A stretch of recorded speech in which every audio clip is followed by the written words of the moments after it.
नमस्कार भाई लोगों, ये हम पहुंच गए हैं उत्तराखंड के गांव में जिसका नाम है ओडा, जो कि सित्योंसियो पट्टी में पड़ता है। सित्योंसियो सियो का मतलब होता है कि एक पट्टी में 100 गांव। देखिए कितना अच्छा गांव है ये। एक्चुअल में ये मेरे फादर का गांव है, होम टाउन है। उन्होंने यहीं पर ही जन्म लिया, यहीं पर ही स्टडी करी और उसके बाद दिल्ली में जाके उनका स्ट्रगल शुरू हुआ। ये मेरे फादर ने ही घर बनाया है जिस घर की छत पे मैं ये वीडियो बना रहा हूँ।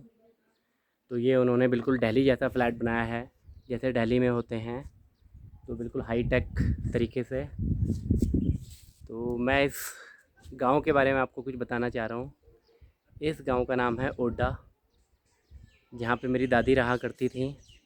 और वो देखिए, जो ब्लैक सा छत छत है जिसकी, छप्पर सा, उससे पहले टीन है और उसके आगे ब्लैक से छज्जा है, वो मेरी दादी का घर हुआ करता था। तो वो दादा का घर था, तब पापा का घर हुआ, तब पापा ने अलग पढ़ा। तो वो हमारी दादा दादी का घर हुआ करता था, जहाँ पर उन्होंने अपनी लाइफ स्पेंड करी, होल लाइफ। उसके बाद फादर ने यहीं से एजुकेशन ली। और वो देखिए प्राइमरी स्कूल वाइट कलर का, जहाँ मेरे फादर स्कूल जाया करते थे। और प्राइमरी स्कूल के बाद उन्होंने अपना 12वीं तक, इसके पीछे है खाणियों सैंड, वहाँ से 12वीं करी। काफ़ी दूर जाना पड़ता था उनको, और उस टाइम पे यहाँ पे रोड नहीं बनी हुई थी, तो यहाँ से पैदल उनको जाना पड़ता था पूरा, ये घूमते हुए, ऐसे ऐसे घूमते हुए। और वो येलो कलर का आप देखोगे, जो ऊपर बिल्कुल धार में चोटी पे दिख रहा है, वहाँ तक पैदल जाते थे। फिर उसके आगे 15 मिनट और पैदल जाते थे और वहाँ पे स्कूलिंग के लिए जाया करते थे। और यहाँ पे ये देखिए कितना अच्छा, आपको मैं दिखाना चाहूँगा कितने अच्छी हरियाली है। चारों ओर हरे हरे पहाड़,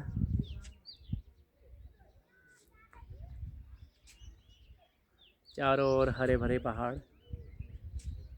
अगर आपको स्काई दिखाना चाहूँ तो बिल्कुल साफ़ आसमान, नेचुरल ब्यूटी। इवनिंग के 5 o'clock हो रहे हैं और इतना अच्छा वेदर है यहाँ पे, थोड़ा थोड़ा सनी वेदर और ठंडी ठंडी हवा। इतनी अच्छी हवा है कि नेचुरल आपके लंग्स इतने अच्छे वर्क करेंगे इस हवा में। जब भी आप ब्रीथ इन ब्रीथ आउट करोगे तो कोरोना जैसी बीमारी तो आपका कुछ कर ही नहीं सकती। इवन ऐसे एरिया में कोरोना जैसी बीमारियाँ फैल ही नहीं सकती। यहाँ पे देखिए पुराने घर हैं, ये 90 साल पुराने घर। ये सारे के सारे जो घर हैं 90 साल पुराने घर हैं ये मैं अपनी दादी की एज के हिसाब से बता रहा हूँ। उनकी एज इस समय 90 साल के आसपास होंगी अगर वो रहती तो। और थोड़ा सा इन्होंने वाइट वॉश करके चमकाए हुए हैं। ये कच्चा हाउस है लेकिन बहुत ही स्ट्रॉन्ग बने हुए हैं, कि ऐसा नहीं है कि हल्का सा अर्थक्वेक आया, कुछ आया तो टूट जाएंगे। वो देखिए सामने सोलर प्लांट, ये मेरे मामा जी ने बनाया है। और काफ़ी प्राउड फील होता है हमें कि उन्होंने यहाँ पे इलेक्ट्रिसिटी जनरेट करने का माध्यम बनाया। और ये गवर्नमेंट को कम से कम अप्रॉक्सीमेट 6 रुपीज़ पर के हिसाब से बेचते हैं, उनको यूनिट के हिसाब से बेचते हैं। और फिर उसके बाद हमारे गांव को भी मिलती है। तो हमारे गांव में बिजली की कोई कमी नहीं है। पानी बहुत ही अच्छी क्वालिटी का पानी आता है, जिसे हम धारा बोलते हैं, पहाड़ों के बीच से निकल के आता है और लोग उसे ड्रिंकेबल वाटर की तरह यूज़ करते हैं। और 90 साल से लोग उसी ड्रिंकेबल वाटर को पी रहे हैं। अब वो पानी कहाँ से आ रहा है, पहाड़ों के अंदर से निकल के, बीच से निकल के, किसी को कोई आइडिया नहीं है। लेकिन वो जो भी पानी, जैसा भी पानी आता है, वो जड़ी बूटियों का पानी मिला हुआ है, उसमें इतने मिनरल्स होते हैं कि केंजन वाटर जो आज के टाइम में चल रहा है, 2-2 लाख रुपए के मशीनें बेच रहे हैं, तो वो भी फेल है। फ्री में आपको नेचुरल वाटर मिल रहा है, इतने मिनरल्स उसमें मिल रहे हैं कि उस पानी में ही इतना दम है, इस हवा में ही इतना दम है। और ये जो इतनी हरियाली, हरे भरे पहाड़ आप देख रहे हैं, इसको देख के ही इंसान की उम्र अपने आप ही बढ़ जाती है। ये सब चीज़ें हमें दिल्ली में नहीं मिलती हैं। ये देखिए, मैं आपको पूरा विज़िट कराता हूँ। सामने ऊपर जेल है, येलो कलर की जेल। यहाँ पे पूरे उत्तराखंड के कैदियों को रखा जाता है। वैसे तो उत्तराखंड के कम होते हैं, बाहर के ज़्यादा होते हैं, क्योंकि उत्तराखंड में अभी भी सिंप्लिसिटी काफ़ी ज़्यादा है लोगों में। और वो देखिए रोड टॉप में, वही रोड नीचे से ऐसे ऐसे ऐसे घूम के आ रही है और सीधा हमारे यहाँ पर आ रही है, घर के ऊपर ही। तो यहाँ पे ट्रांसपोर्टेशन की कोई प्रॉब्लम नहीं है। थोड़ा सा गवर्नमेंट की तरफ से कोई सपोर्ट नहीं मिल रहा है, बट लोगों के पास अपने व्हीकल्स है तो कोई प्रॉब्लम नहीं होती है। रोडें नीचे तक आ गई हैं। और ये देखिए, ये हमारा पूरा गांव, ये ओड्डा के नाम से फेमस है। सामने इतने बड़े बड़े, इतने दूर तक घुड़दौड़ी इंजीनियरिंग कॉलेज है वहाँ पे, जो इतना बड़ा कॉलेज है गवर्नमेंट का कि यहाँ पे पूरे ऑल ओवर इंडिया से मेरिट बेसिस पे उनको एडमिशन मिलता है। और बड़े दुख की बात है कि हार्डली 10% भी बहुत ज़्यादा बोल रहा हूँ, उत्तराखंड के स्टूडेंट्स यहाँ पे होते हैं। तो अभी भी यहाँ के लोग एजुकेशन पे इतना खर्च नहीं करते। शायद उनकी सोर्स ऑफ इनकम इतनी ज़्यादा नहीं है। वो अभी भी सोर्स ऑफ इनकम के लिए पशुपालन, मुर्गा पालन और खेती बाड़ी, इन सब पे ही अपना काम चला रहे हैं। ये देखिए, अभी भी नीचे आप खेत देखेंगे, कितने खेत हैं। अभी भी लोग यहाँ पे खेती करते हैं, लेकिन जो डिपेंड है वो वर्षा पे डिपेंड है कि जब रेन होगी तभी अच्छी खेती होगी। क्योंकि अभी यहाँ पे नेचुरल कोई इतना पानी का सोर्स नहीं है कि नहरें जा रही हों, यहाँ पे नहरें बनाई जा सकें। और लेकिन जो धारा का पानी है वो बहुत अच्छा है। जो ड्रिंकेबल वाटर है वो लोग पीने का यूज़ करते हैं। वो सारे दिन रात 24 घंटे चलता रहता है।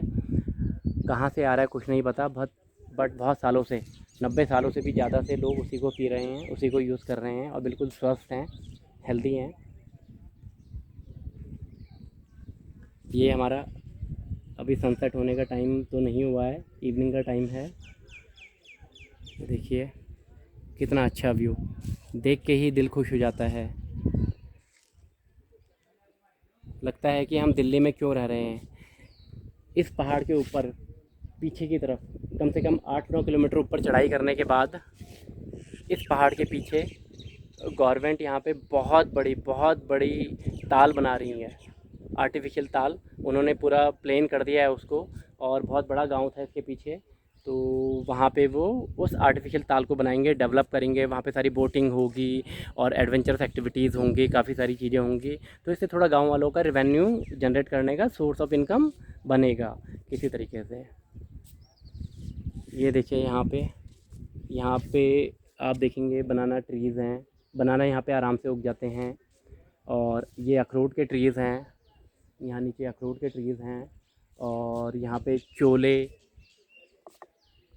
चोले, आड़ू और नाशपाती, आम, ये सब आराम से हो जाते हैं। इन सब में मतलब ज़्यादा मेहनत नहीं करनी पड़ती। और यहाँ पे मुझे जो थोड़ा प्रॉब्लम दिखती है वो यही है कि एम्प्लॉयमेंट नहीं है।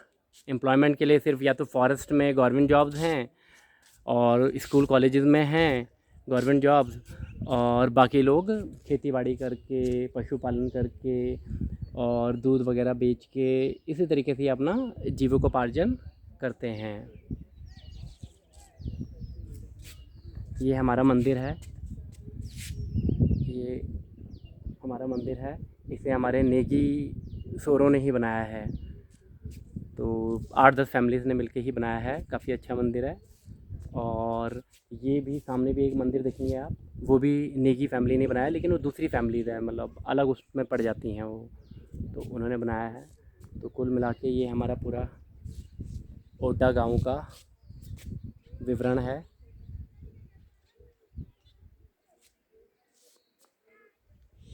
काफ़ी अच्छा फील हो रहा है यहाँ पे। ऐसा लगता है कि हम दिल्ली में कहाँ पॉल्यूशन में रह रहे हैं, है ना। चलो मैं अपनी वीडियो ख़त्म करता हूँ। नमस्कार।